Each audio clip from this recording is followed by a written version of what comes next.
This podcast serves Middle Tennessee every weekday morning, and it's made possible by member support. Learn how you can make a difference at WPLN.org/support. This is the Nashvillager Podcast.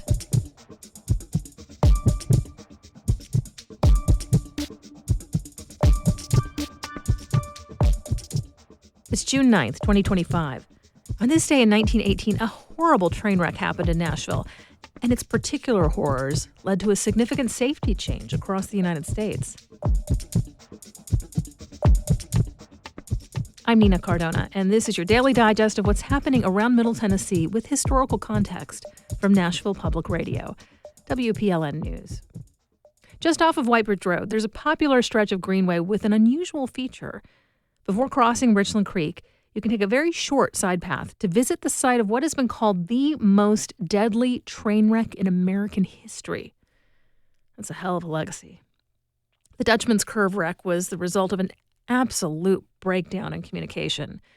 It was kind of like that mid-air collision earlier this year in D.C., you know, the one between the commercial airline and the military helicopter when both pilots thought they had the go-ahead to be in the same airspace. Well, at the time, trains traveling to and from Nashville on the west side had to navigate a stretch where two side-by-side sets of rails converged into a single rail for a while. Real-time communication just wasn't a thing at that point, so there was an elaborate system in place to make it possible to signal when that single wide section was occupied, so a train going the opposite direction could wait before entering it. And on this fateful day, multiple points of that system fell completely apart. A train leaving this city from Memphis collided head-on with another train from the west that was carrying many, many blue-collar workers moving to Nashville to work at the new DuPont gunpowder plant at Old Hickory. Those were mostly black men, traveling in third class. Now, that was kind of the equivalent of being in steerage on an ocean liner. They were the cheap seats, the first ones on the train, closest to the engine of the locomotive. Sitting there, you'd breathe in all the dirty, sooty, coal-fired smoke. But worse than that, in the event of a wreck, those cars at the front of the train were most likely to take the impact. And of course, they were the oldest and most rickety cars on the train, too. Now, the industry was going through a big change at the time.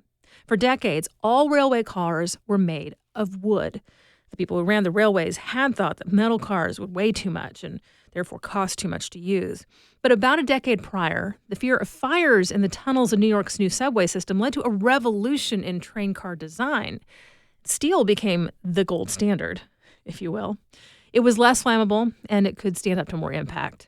By 1918, some rail lines had switched to entirely steel trains, but a lot of companies, including the Nashville, Chattanooga, and St. Louis Railway, reserved that more modern and safer form of construction for the first-class cars towards the back of the train, if they had them at all. Sometimes they ran trains with nothing but wooden cars. They weren't going to spend that money on second class, so they certainly weren't going to upgrade third, and they especially were not going to invest much in the specific cars reserved for black passengers. So third class was still traveling in glorified wooden boxes on wheels. I'm sure you can see where I'm going with this. The Interstate Commerce Commission conducted a thorough examination of what went wrong in the Nashville crash. The report goes into all the signaling failures that led to the accident, and it describes the damage in detail. The eastbound locomotive derailed in spectacular fashion, much of its machinery destroyed. The baggage car right behind it was crushed to pieces. The first wooden car carrying passengers on that train ended up crossways on the track, and the other locomotive plowed into it. As it goes on to describe the other passenger cars towards the front of each train, the word demolished is used multiple times, as is telescoped, which is what they call it when one train car crashes onto and through the next car. All of these cars that took such horrible damage were full of human beings. More than 100 people died. Almost twice as many were injured. Tens of thousands of locals came out, some to witness the spectacle, others to help. People brought whiskey to dull the pain of the injured as they waited for care. Farmers brought their wagons to act as makeshift ambulances. The investigators' report ended with words that sent a shockwave through the industry.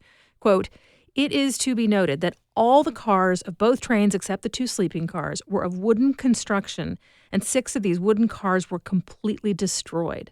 The accident presents a more appalling record of deaths and injuries than any other accident investigated by the commission. Had steel cars been used in these trains, the toll of human lives taken in the accident would undoubtedly have been much less. The argument that steel cars cost too much was flipped on its head. Instead, wooden cars became the kind of car that could end up costing too much in lives and in their customers' goodwill. And while these things are hard to quantify, many experts say the crash sped up the transition to all steel cars on railways across the nation. In just a few minutes, how was a 12-year-old expelled with no real examination of the claims against him? That's coming up after the newscast.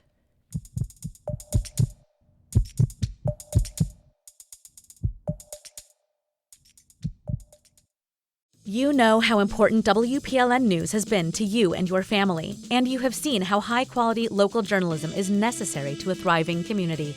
You can ensure that this service stays strong and stays available to all of Nashville and Middle Tennessee.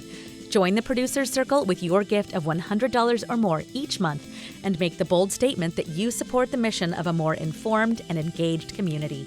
Start your philanthropic journey with Nashville Public Radio today at WPLN.org. Here's the latest from WPLN News.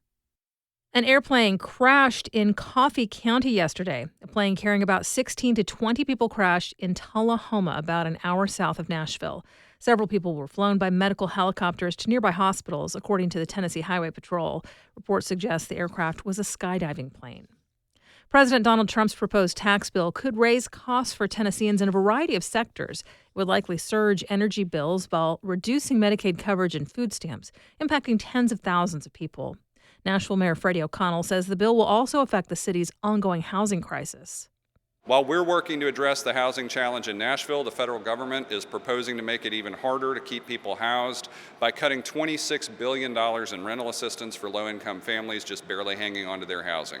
That includes 12,000 Tennesseans shifting the burden directly to us. The bill's cuts translate to a roughly 40% decrease in federal rental assistance. States would then be able to design their own programs with the remaining funding. Nearly half of all renters in the U.S. are considered cost-burdened, and some experts say this could lead to a spike in homelessness.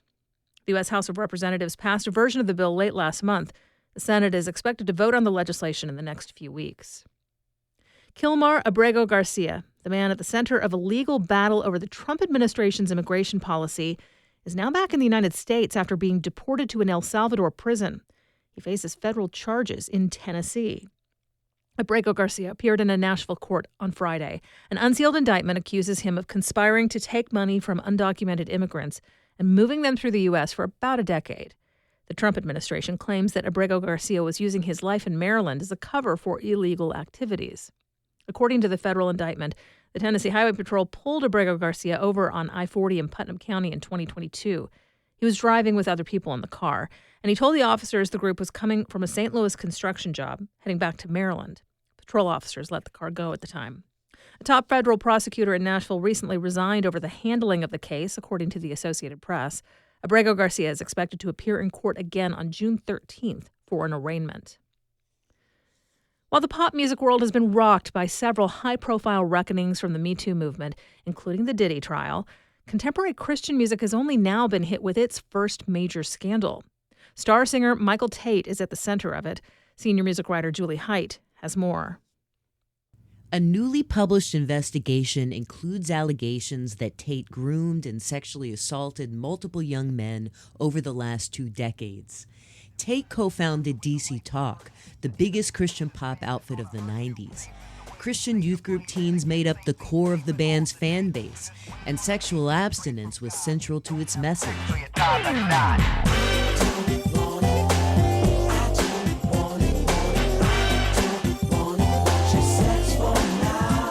After DC Talk went on hiatus, Tate later became lead singer of another Christian band, the Newsboys. While rumors swirled in the industry, it's only now, after more than 30 years in the spotlight, that the accusations against Tate have been made public. Tate's alleged victims, also industry professionals, say they feared coming forward would get them blackballed in Christian music. It may be harder to detect abuse in that environment, since most discussion of sexuality outside of marriage is unwelcome. Julie Height, Nashville Public Radio. Well, the Rutherford County Zebra's time on the lam came to an end this weekend. Yesterday, a crew from Texas located the zebra in a field in Christiana, south of Murfreesboro, according to News Channel 5. The team used a net to capture the zebra, then airlifted him out of the field using a helicopter. The zebra spent a pretty exciting week on the run. He was brought to Rutherford County as a pet, but escaped last Saturday, causing quite a stir. He disrupted traffic on I-24 and inspired many internet memes. It is legal to own zebras in Tennessee, but you may not be able to keep them on your property. That's up to local codes and zoning. You'll find more news anytime at WPLN.org.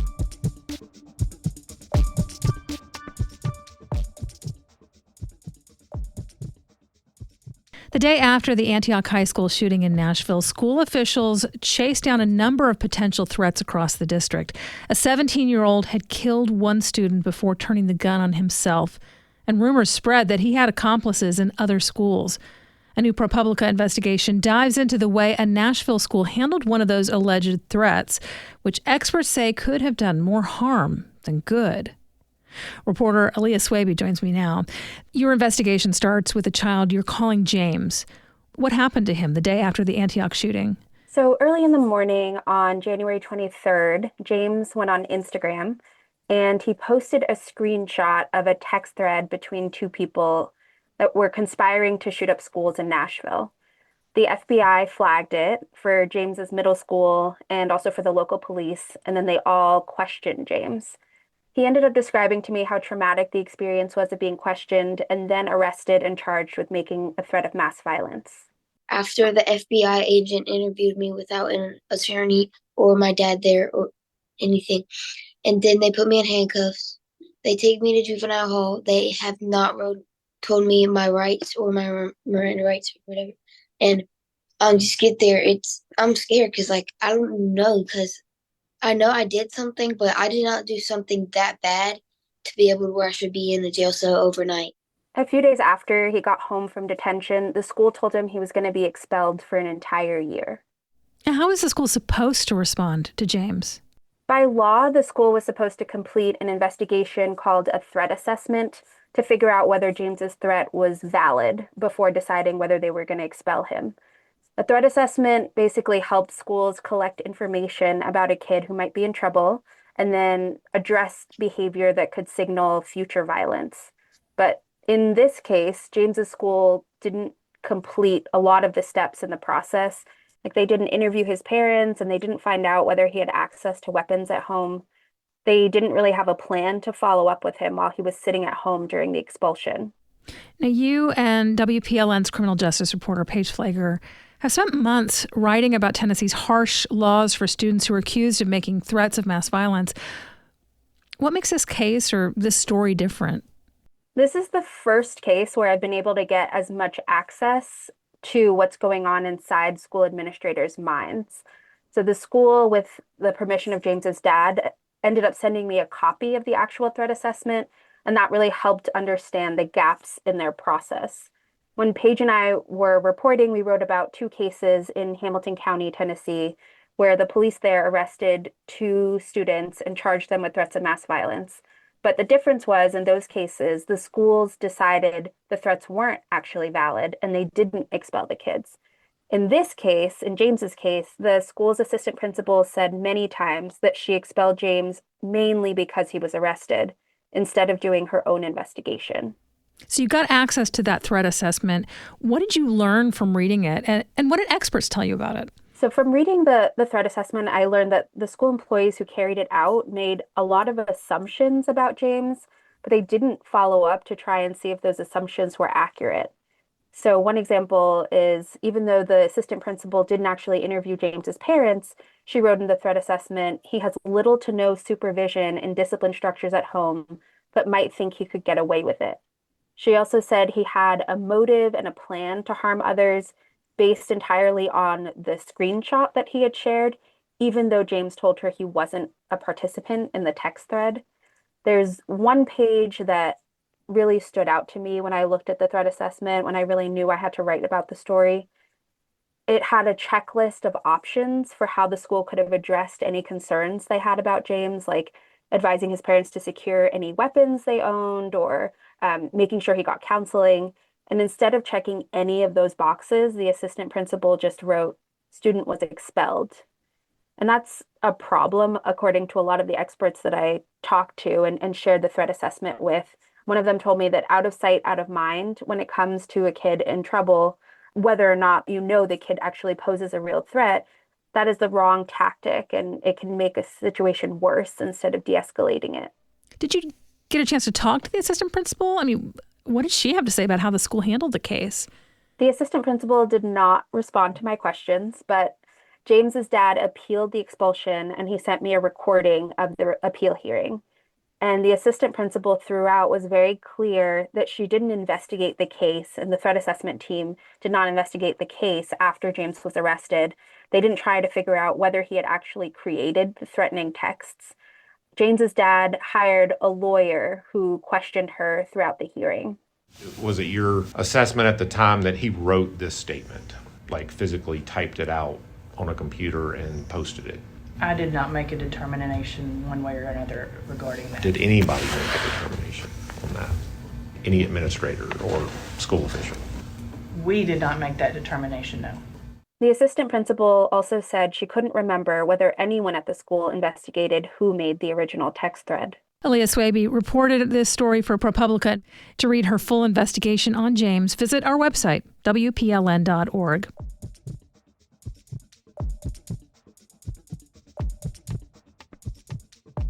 We do this roundup of Nashville news every weekday. Please consider subscribing on your favorite podcasting app. Thanks so much to all of you who've left 5 stars, a thumbs up, or a review in your app of choice. That little bit of love really does tell the algorithms that more people should hear about us. And of course, everything at WPLN News is listener supported. You can make a donation at WPLN.org. And that's it for today. Thanks so much for listening. Let's make this day a good one. And we'll catch back up tomorrow.